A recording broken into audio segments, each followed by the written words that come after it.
Hi, Chennattu ബ്ലോഗിൻ്റെ പുതിയ വീഡിയോയിലേക്ക് എല്ലാവർക്കും ഏറ്റവും സ്നേഹത്തോട് സ്വാഗതം. ഇന്നത്തെ നമ്മുടെ വിഷയം മില്ലറ്റാണ്. ഒരു പക്ഷേ എല്ലാവർക്കും അറിയാവുന്ന കാര്യമാണ്. നമ്മുടെയൊക്കെ ചെറുപ്പകാലത്ത് നമ്മൾ കഴിച്ചുകൊണ്ടാണ് മില്ലറ്റ്, ചെറുധാന്യങ്ങൾ. അപ്പോൾ ചെറുധാന്യങ്ങളുടെ പ്രസക്തിയും അതിൻ്റെ കാര്യങ്ങളാണ് ഞാൻ ഇന്ന് പാർട്ട് 1 ആണ്. മില്ലറ്റിൻ്റെ 1ാം ഭാഗത്താണ്. ഞാൻ ഈ മില്ലറ്റിനെ പറ്റി പറയാൻ വലിയ ആളൊന്നുമല്ല. ഞാൻ ആദ്യമായിട്ടാണ് മില്ലറ്റ് കൃഷി ചെയ്തിരിക്കുന്നത്.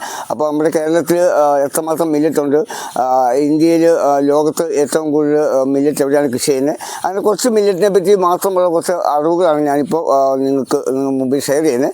കാരണം നമ്മുടെയൊക്കെ ചെറുപ്പത്തിൽ നമ്മൾ മില്ലറ്റ് കഴിച്ചുകൊണ്ടാണ് നമ്മുടെയൊക്കെ ജീവിതം നല്ല ലെവലിൽ നമ്മുടെ ആരോഗ്യത്തെ മെച്ചപ്പെടുത്താൻ സാധിച്ചത്. പക്ഷേ ഇന്ന് ആ മില്ലറ്റിനെ നമ്മൾക്ക് ഉപയോഗിച്ചതിൻ്റെ പേരിൽ നമ്മുടെ ആരോഗ്യത്തിൽ ഒരുപാട് ദൂഷ്യവശങ്ങൾ, പ്രമേഹം മുതൽ പല അസുഖങ്ങളും നമുക്കിപ്പോൾ വരികയാണ്. അപ്പം നമുക്ക് വീഡിയോയിലേക്ക് പോകാം. ലോകാരോഗ്യ സംഘടന പറയുന്നത് 15% മുതൽ 43% വരെ സ്ത്രീകൾക്ക് വിളർച്ച രോഗം ഉണ്ട് എന്നാണ് ലോകാരോഗ്യ സംഘടന പറയുന്നത്. അതേപോലെ 35% കുട്ടികൾക്ക് വളർച്ചക്കുറവുണ്ട്. 30% കുട്ടികൾക്കും ശരിയായ ഭാരമില്ലാതെയാണ് ഭൂമിയിലേക്ക് ജനിച്ചു വളരുന്നത്. കാരണം കാൽസ്യം അടങ്ങിയ ചെറുധാന്യങ്ങൾ കഴിക്കാത്തതാണ് ഇതിൻ്റെ പ്രധാനപ്പെട്ട കാര്യങ്ങൾ. റാഗി ആയാലും മുത്താറി ആയാലും അതുപോലെ തന്നെ നമ്മുടെ പല്ലിന് ബലം കിട്ടുന്നതാണ് ഈ മുത്താറി അഥവാ ഈ പഞ്ഞപ്പുല്ല്. അപ്പോൾ ഇതൊന്നും നമ്മളിപ്പോൾ കഴിക്കുന്നില്ല എന്നുള്ളതാണ് നമ്മുടെ ഏറ്റവും വലിയൊരു പ്രശ്നം.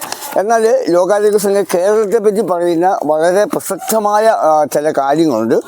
24% നമ്മുടെ സ്ത്രീകൾക്ക് അമിതവണ്ണമാണ്, അഥവാ പൊണ്ണത്തടിയാണ് 24% സ്ത്രീകൾക്ക്. 22% പുരുഷന്മാർക്കും അമിത വളർച്ചയാണ്. അപ്പം ഇതൊക്കെ വരുന്നത് നമ്മൾ ഈ ചെറുധാന്യങ്ങൾ കഴിക്കാത്തതിൻ്റെ കുഴപ്പമാണ്. വൈറ്റമിൻ എയുടെ വലിയൊരു കലവറയാണ് നമ്മുടെ മില്ലറ്റിനകത്ത് നമുക്ക് ലഭ്യമാകുന്നത്. അപ്പം നമുക്ക് എന്താ പറയുക, വലിയ ധാന്യങ്ങളെ പറ്റി നമുക്ക് എല്ലാവർക്കും നല്ല ബോധ്യമുള്ളതാണ്. വലിയ ധാന്യങ്ങൾ എന്താണ് വലിയ ധാന്യങ്ങൾ എന്ന്. അപ്പം നെല്ലായാലും ഗോതമ്പായാലും മക്കച്ചോളമായാലും ബാർലി ആയാലും നമ്മൾ കഴിക്കുന്ന അല്ലെങ്കിൽ പ്രായം ചെന്നവർ കഴിക്കുന്ന ഓട്സ് ആയാലും വലിയ ധാന്യങ്ങളിൽ പെട്ടതാണ്. പക്ഷേ ചെറുധാന്യങ്ങളാണ് നമ്മുടെ ജീവിതത്തിൽ നമുക്ക് ഏറ്റവും അധികം കാൽസ്യം തരുന്നതും ഏറ്റവും അധികം ഉപകാരപ്രദമാകുന്നതും ചെറുധാന്യങ്ങളാണ്. അപ്പോൾ ഇനി നമുക്ക് ചെറുധാന്യങ്ങളുടെ പ്രസക്തിയെ പറ്റി നമുക്കിനി അടുത്ത ഇതിലേക്ക് പോകാം. ഇത് ഞാനിവിടെ വയലിൽ നട്ടിരിക്കുന്ന എൻ്റെ 3 ഏരിയയിലായിട്ട് വയലിൽ നട്ടിരിക്കുന്ന മണിച്ചോളവും പവിഴച്ചോളവുമാണ് ഇവിടെ ഉള്ളത്. ഇതിൻ്റെ കാടൊക്കെ പറിച്ച് കളയാറായി. അപ്പോൾ ഇത് കണ്ടോ, ഈ നമ്മൾ ഇങ്ങോട്ട് നോക്കി കഴിഞ്ഞാൽ ഇത് പവിഴച്ചോളമാണ്. അപ്പോൾ ഇതിനുണ്ട് ഈ ഒരു ചെറിയ ഇതായാലും ഇതിന് എത്ര ശിഖരങ്ങളാണ് വന്നിരിക്കുന്നത്. ഇതിങ്ങനെ നല്ല ഹൈറ്റ് വെച്ച് പൊങ്ങും. ഇനിയിപ്പോൾ പുല്ലൊക്കെ പറിച്ച് കളഞ്ഞ് ഇപ്പോൾ കള പറിക്കാതെ നിറയെ കള വന്നിരിക്കുകയാണ്. അപ്പോൾ ഇനി കളയൊക്കെ പറിച്ചിട്ട് ഇവരെ നല്ല മണ്ണൊക്കെ കൊടുത്ത് കഴിയുമ്പോഴും ഇവർ നല്ല ഉയരത്തിലേക്ക് വരികയും ചെയ്യും. നമുക്ക് നല്ല റിസൾട്ട് നമുക്ക് കിട്ടുകയും ചെയ്യും. ഇതെല്ലാം ഈ പവിഴച്ചോളമാണ്. പിന്നെ അപ്പുറത്തെ ഏരിയയിലുള്ള മണിച്ചോളമാണ്. നമുക്കിനി മറ്റൊരു സെക്ഷനിലേക്ക് നമുക്ക് പോകാം. അപ്പോൾ ചെറുധാന്യങ്ങൾ ഏതൊക്കെയാണെന്ന് നമുക്കൊന്ന് ജസ്റ്റ് നോക്കാം. ചെറുധാന്യങ്ങൾ നമുക്കുള്ളത് മണിച്ചോളമുണ്ട്, പവിഴച്ചോളമുണ്ട്, കമ്പമുണ്ട്, റാഗിയുണ്ട്, തിനയുണ്ട്, ചാമയുണ്ട്, കുതിരവാലിയുണ്ട്, പനിവറകുണ്ട്, കുലച്ചാമയുണ്ട്. ഇതൊക്കെ ചെറുധാന്യങ്ങളിൽപ്പെട്ട ഇതാണ്. പിന്നെ ഇതിനകത്ത് ഈ ചെറുധാന്യങ്ങളിൽ മേജർ മില്ലറ്റ്. അപ്പോൾ അതാണ് ഏറ്റവും അധികം നമുക്ക് കൂടുതൽ നമ്മുടെ ശരീരത്തിന് ഏറ്റവും അധികം കാൽസ്യങ്ങളും അതേപോലെ തന്നെ ഫൈബറും എല്ലാം നമുക്ക് കിട്ടുന്ന ചെറുധാന്യങ്ങളാണ്. ബജ്റ, മണിച്ചോളം, റാഗി, അതുപോലെ തന്നെ അത് മേജർ മില്ലറ്റ്. അതിനകത്ത് തന്നെ മൈനർ മില്ലറ്റ് വരുന്നത് തിന, ചാമ, വരക്, പനിവറക്, കുതിരവാലി, മലഞ്ചാമ. ഇതൊക്കെയാണ് നമുക്ക് അടുത്ത സെക്ഷനിലേക്ക് വരുന്ന നമ്മുടെ എന്താ പറയുന്നത് മൈനർ മില്ലറ്റ് വരുന്നത്. അപ്പോൾ ഈ മില്ലറ്റുകൾ നമ്മുടെ ജീവിതത്തിലേക്ക് നിത്യജീവിതത്തിലേക്ക് വന്നു കഴിയുമ്പോൾ നമുക്ക് ഒരുപാട് ഗുണങ്ങളാണ് നമുക്ക് ലഭിക്കുന്നത്. ഇപ്പം നമുക്ക് തന്നെ നോക്കാം. വളരെ നിസ്സാരമായിട്ടാണ് ഞാൻ ഇതിനെ ചെയ്തിരിക്കുന്നത്. സാധാ പോട്ടിംഗ് മിശ്രിതം നടത്തിയിട്ട് ഇതിനകത്ത് കൂടുതൽ ജൈവമാണ്. ജൈവമായിട്ട് ഞാൻ ഇലകളും അതേപോലെ ചാണകവും ഗോമൂത്രവും ഇതൊക്കെ വെച്ചാണ് ഞാൻ ഇത് ചെയ്യുന്നത്. അപ്പം വളരെ ഭംഗിയായിട്ട് എനിക്ക് കൃഷി വകുപ്പ് വളരെ ഭംഗിയായിട്ട് ഇതിൻ്റെ ക്ലാസ്സുകളൊക്കെ തന്നു കഴിഞ്ഞാൽ നമുക്ക് കുറേ അറിവുകൾ ലഭിച്ചിട്ടുണ്ട്. അത് വെച്ചാണ് ഞാൻ ചെയ്യുന്നത്. ഏകദേശം 50ഓളം ഗ്രോ ബാഗിൽ ഇവിടെ തന്നെയുണ്ട്. പിന്നെ അവിടെ പാടത്ത് ഞാൻ നേരത്തെ കാണിച്ച പാടത്തുണ്ട്. അപ്പോൾ ഇതെല്ലാം നമ്മളെ സംബന്ധിച്ചിടത്തോളം നമ്മുടെ എന്താ പറയുക ജീവിതത്തിൽ ഈ മില്ലറ്റിൻ്റെ പ്രാധാന്യത്തെ പറ്റിയാണ് നമ്മൾ മനസ്സിലാക്കുന്നില്ല. എത്രമാത്രം മില്ലറ്റ് നമുക്ക് ഗുണം ചെയ്യുന്നുണ്ടെന്ന് നമ്മൾ മനസ്സിലാക്കുന്നില്ല. അപ്പോൾ നമുക്കിനി അടുത്ത സെഷനിൽ മില്ലറ്റിനെ പറ്റി കുറച്ച് കാര്യങ്ങൾ കൂടി ഞാൻ നിങ്ങൾക്ക് പറഞ്ഞുതരാം. മില്ലറ്റിൻ്റെ ലോകാരോഗ്യ സംഘടന മില്ലറ്റിനെ പറ്റി പറഞ്ഞിരിക്കുന്നത്, അതേപോലെ തന്നെ മില്ലറ്റ് വർഷത്തെ പറ്റി പറഞ്ഞിരിക്കുന്നത്, ഇന്ത്യയിൽ മില്ലറ്റ് ഏറ്റവും അധികം ഉൽപ്പാദിപ്പിക്കുന്ന, ലോകത്ത് മില്ലറ്റ് ഏറ്റവും അധികം ഉൽപ്പാദിപ്പിക്കുന്ന രാജ്യം ഏതാണ്, കേരളത്തിൽ മില്ലറ്റ് ഏറ്റവും കൂടുതൽ ഉണ്ടാകുന്ന സംസ്ഥാനം ഏതാണ്. ഇത് ആദ്യത്തെ നമ്മുടെ ഫസ്റ്റ് മില്ലറ്റിൻ്റെ ഫസ്റ്റ് വീഡിയോയിലാണ് ഇതൊക്കെ പ്രതിപാദിക്കുന്നത്. ഇനി ഇതിൻ്റെ തുടർച്ചയായിട്ട് സെക്കൻഡ് വീഡിയോ, തേർഡ് വീഡിയോ ആയിട്ട് വരും. അപ്പോൾ നമുക്ക് അടുത്ത സെഷനിലേക്ക് കിടക്കാം. ഞാൻ നട്ടിരിക്കുന്ന മണിച്ചോളവും പവിഴച്ചോളമാണ്. ഈ മണിച്ചോളത്തിൻ്റെ ഒരു പ്രത്യേകത, നമ്മുടെ ശരീരത്തിൻ്റെ ടെമ്പറേച്ചർ ബാലൻസ് ചെയ്യാൻ മണിച്ചോളം ഏറ്റവും നല്ലതാണ്. അതുപോലെ ഗർഭിണിയായ സ്ത്രീകൾക്ക്, കുട്ടികൾക്ക് അവരുടെ ഗർഭസ്ഥാവസ്ഥയിൽ കഴിക്കാൻ പറ്റിയ ഏറ്റവും ഫൈബർ അടങ്ങിയ ഏറ്റവും നല്ലൊരു മില്ലറ്റാണ് നമ്മുടെ ഈ മണിച്ചോളം എന്ന് പറയുന്നത്. അതുപോലെ തന്നെ ബജ്ര അഥവാ പേൾ മില്ലറ്റ്. ഈ പേൾ മില്ലറ്റ് കഴിച്ച് കഴിഞ്ഞാൽ ഹൃദയാഘാതം പരിപാലിക്കുവാൻ പറ്റിയാണ്. വയറ് വിശക്കില്ല, ഒരിക്കലും വയറ് വിശക്കില്ല. ഈ പേൾ മില്ലറ്റ് അഥവാ ബജ്ര കഴിച്ച് കഴിഞ്ഞാൽ ഹൃദയാഘാതത്തിന് ഏറ്റവും ഉചിതമായ സാധനമാണ്. അതുപോലെ തിന ശരീരത്തിൽ ഊർജ്ജം ലഭിക്കുവാൻ ഏറ്റവും നല്ലതാണ്.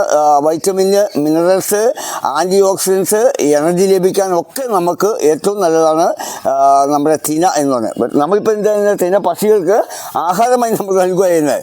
അതുപോലെ പനിവരക്. ഈ പനിവരക് എന്ന് പറഞ്ഞാൽ ഇത് ശരിക്കും പറഞ്ഞാൽ മഞ്ഞുതുള്ളി മതി, ഇതിന് വെള്ളം പോലും വേണ്ട. ഇത് നന്നായി വളർന്നു വരുവാനായിട്ട്, നല്ല വെള്ളം വരാനും വെള്ളം പോലും വേണ്ട. ഇതിനകത്ത് കരോട്ടിന് ഏറ്റവും കൂടുതലുള്ളത് ഈ പറയുന്ന പനിവരകിലാണ്. നമ്മൾക്കറിയാം ചാമ. ഈ ചാമ എന്ന് പറയുന്നത് ലിറ്റിൽ മില്ലറ്റ് എന്നാണ് അറിയപ്പെടുന്നതെങ്കിലും ഈ ചാമ എന്ന് പറയുന്നത് പാവപ്പെട്ടവൻ്റെ ഭക്ഷണം എന്നാണ് പറയുന്നത്. ആൻറ്റി ഓക്സിഡൻസ് വളരെയധികം ഉണ്ടാകുന്ന ഒരു സംഭവമാണ് ഈ ലിറ്റിൽ മില്ലറ്റ് ഉണ്ട്. വളരെ ചുരുങ്ങിയ കാലം മതി നമുക്ക് ഈ ലിറ്റിൽ മില്ലറ്റ് കൃഷി ചെയ്യാനായിട്ട്. അതുപോലെ ഇന്ത്യയിൽ ഏറ്റവും എന്താ പറയുക 2023 ലോകം ഇൻ്റർനാഷണൽ മില്ലറ്റ് ഡേ ആയിട്ട് ആഘോഷിക്കുകയാണ് 2023. അപ്പോൾ 2018 എന്ന് പറയുന്ന ദേശീയ മില്ലറ്റ് ദിനമാണ്. ഈ ബ്രൗൺ ടോപ്പ് മില്ലറ്റ് എന്ന് പറഞ്ഞൊരു മില്ലറ്റുണ്ട്. ഇതാണ് ഏറ്റവും അധികം വില കൂടിയ മില്ലറ്റ്. ബ്രൗൺ ടോപ്പ് മില്ലറ്റ് എന്ന് പറഞ്ഞാണ് അത് ഏറ്റവും കൂടുതൽ വില കൂടിയത് മാത്രമല്ല, നമുക്ക് ഏറ്റവും അധികം ഗുണം ലഭിക്കുന്നതും ഈ ബ്രൗൺ ടോപ്പ് മില്ലറ്റ് എന്ന് പറയും. കൊറേലിയ എന്നാണ് അതിന് മറ്റൊരു പേര് അറിയപ്പെടുന്നത്. അപ്പം 5 പേരിൽ 3 പേർക്ക് പ്രമേഹം, ലോകാരോഗ്യ സംഘടനയാണ് പറഞ്ഞിരിക്കുന്നത്. 5 പേരിൽ 3 പേർക്ക് പ്രമേഹം. ഇന്ത്യയിൽ ലോകത്ത് ഏറ്റവും അധികം മില്ലറ്റ് ഉൽപ്പാദിപ്പിക്കുന്നത് ഇന്ത്യയിലാണ്. നമ്മൾ ചിന്തിച്ച് നോക്കണം, ലോകത്ത് ഏറ്റവും അധികം മില്ലറ്റ് ഉൽപ്പാദിപ്പിക്കുന്ന രാജ്യം എന്ന് പറയുന്നത് അത് ഇന്ത്യയാണ്. ഇനി നമ്മൾ മറ്റൊരു കാര്യം ചിന്തിച്ച് നോക്കണം, കേരളത്തിൽ ഏറ്റവും അധികം മില്ലറ്റ് ഉൽപ്പാദിപ്പിക്കുന്ന നമ്മുടെ സ്വന്തം പാലക്കാട് ജില്ലയാണ്. ശരിക്കും പാലക്കാട് ജില്ലയിൽ കുടിക്കാൻ പോലും വെള്ളമില്ലാത്ത അവസ്ഥയിലാണ് പാലക്കാട് ജില്ല. ആ പാലക്കാട് ജില്ലയിലാണ് ഏറ്റവും അധികം മില്ലറ്റ് കൃഷി ചെയ്യുന്നത്. അപ്പം നമ്മളും ഇതേപോലെ തന്നെ മില്ലറ്റ് കൃഷിയിലേക്ക് നമ്മൾ ഇറങ്ങണം. അപ്പം ഇതിൻ്റെ കൂടുതൽ ഭാഗങ്ങൾ, ഇത് ശരിക്കും പറഞ്ഞാൽ ഇത് നടന്നതിനെ പറ്റി ഞാൻ ചെറിയൊരു ഇൻട്രഡക്ഷൻ പറയാം. നമുക്ക് 1 സെൻറ്റിലേക്ക് ഒരു മാക്സിമം 2.5 മുതൽ 3 കിലോ വരെ കുമ്മായം അല്ലെങ്കിൽ ഡോളോമിറ്റ് ചേർത്ത് നമുക്ക് മണ്ണ് ഒരുക്കാം. അങ്ങനെ മണ്ണ് ഒരുക്കിയതിന് ശേഷം നമുക്ക് ഇത് ഒരു ഗ്രോ ബാഗിൽ മാക്സിമം 50 ഗ്രാം അല്ലെങ്കിൽ 100 ഗ്രാം ഇതൊക്കെയാണ് നമ്മൾ ഗ്രോ ബാഗിലേക്ക് കുമ്മായത്തിൻ്റെ അളവ് നമുക്ക് പറയേണ്ടത്. മണൽ, ചാണകപ്പൊടി, ചകിരിച്ചോറ് ഇതെല്ലാം തുല്യ അളവിൽ ഇട്ട് എല്ലുപൊടി അല്ലെങ്കിൽ റോസ് ഫോസ്ഫേറ്റ്, കടലപ്പിണ്ണാക്ക്, വേപ്പിൻ പിണ്ണാക്ക്, 20 ഗ്രാം സൂഡോമോൺസ് ഇതൊക്കെ മതി നമ്മുടെ മില്ലറ്റിനെ.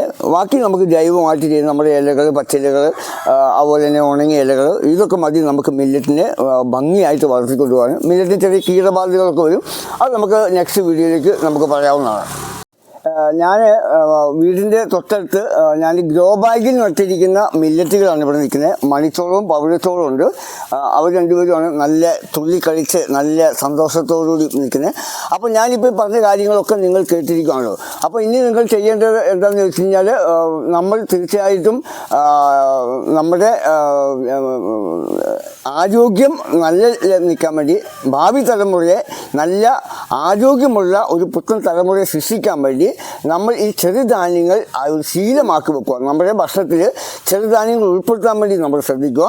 ആ ചെറുധാന്യങ്ങൾ ഉൾപ്പെടുത്തി കഴിയുമ്പം നമ്മുടെ ഒക്കെ ആരോഗ്യം നല്ല രീതിയിൽ വരികയും നമുക്ക് അമിതമായ വണ്ണം നമുക്ക് വരാതിരിക്കുന്നു, കൊളസ്ട്രോൾ ഇല്ലാതിരിക്കുന്നു, ഷുഗർ ഇല്ലാതിരിക്കുന്നു. ഇങ്ങനെയുള്ള നമ്മുടെ ജീവിതശൈലി രോഗങ്ങളൊക്കെ നമുക്ക് ഈ ചെറുധാന്യങ്ങൾ കഴിക്കുമ്പോൾ നമുക്ക് പോകുകയും ചെയ്യുന്നു.